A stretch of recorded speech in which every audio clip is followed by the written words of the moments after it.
Hey everyone, Peter Zeihan here, coming to you from a chilly morning in Colorado. Today, we're going to talk about Spain a little bit. Spain is a country that has been in the news in a good way. That's a nice change. For having relatively robust economic growth, a fairly good balance, getting this budget under control, and a series of good national policies that have been put in place over the last 15 years that are actually serving it well. Economists kind of named it the country of the year last year for the country that seemed to be doing the best. I don't want to rain on the parade, but we need to put things in context.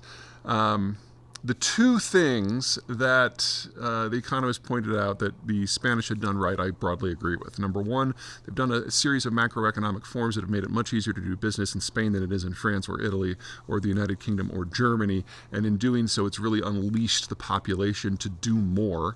And then second, they have a relatively open-door immigration system. And so they've been able to flush out their demographic structure in a very useful way. The country, based on whose statistics you're using, is somewhere around 15% foreign born, with most of those people having moved in the last 15 years.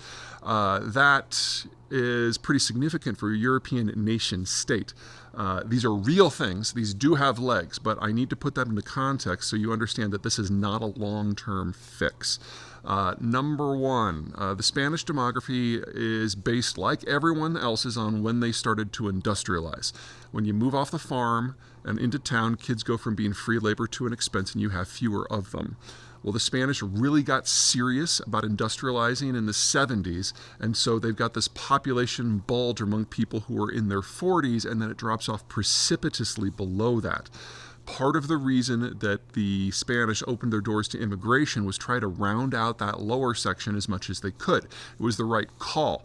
Also, there's the issue about whether or not this is replicable, and it probably isn't, because Spain used to have a hemisphere-spanning empire, and so there are Spanish speakers of Spanish descent living throughout the Western Hemisphere. And it's fairly easy for the Spanish mainland, the Spanish government, Spain proper, to import people from these former colonies with a minimum of cultural fuss. This isn't like France where they're bringing in Arabs. It isn't like the United States where we're bringing in Hispanics. They are Hispanics who are bringing in other Hispanics, and the cultural lift for that is a lot less. Just keep in mind that if the Spanish want to continue to repair or just maintain their demographic structure, they're going to have to bring in just shy of 1 million people a year who are under the age of 30 from now on.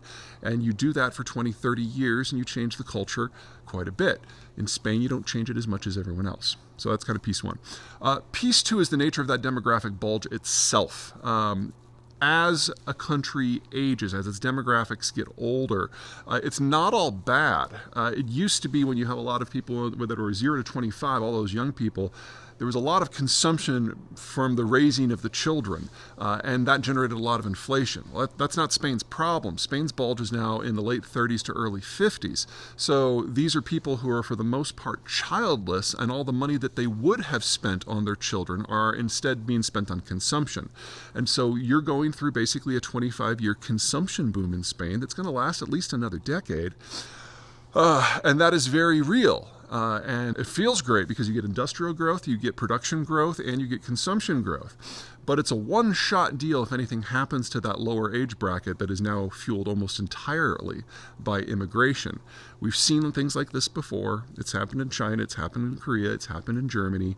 And if you can't round out that bottom tier, it's a one-shot deal. Now, it's a one-shot deal that lasts 25 to 30 years, and the Spanish are in the middle of it.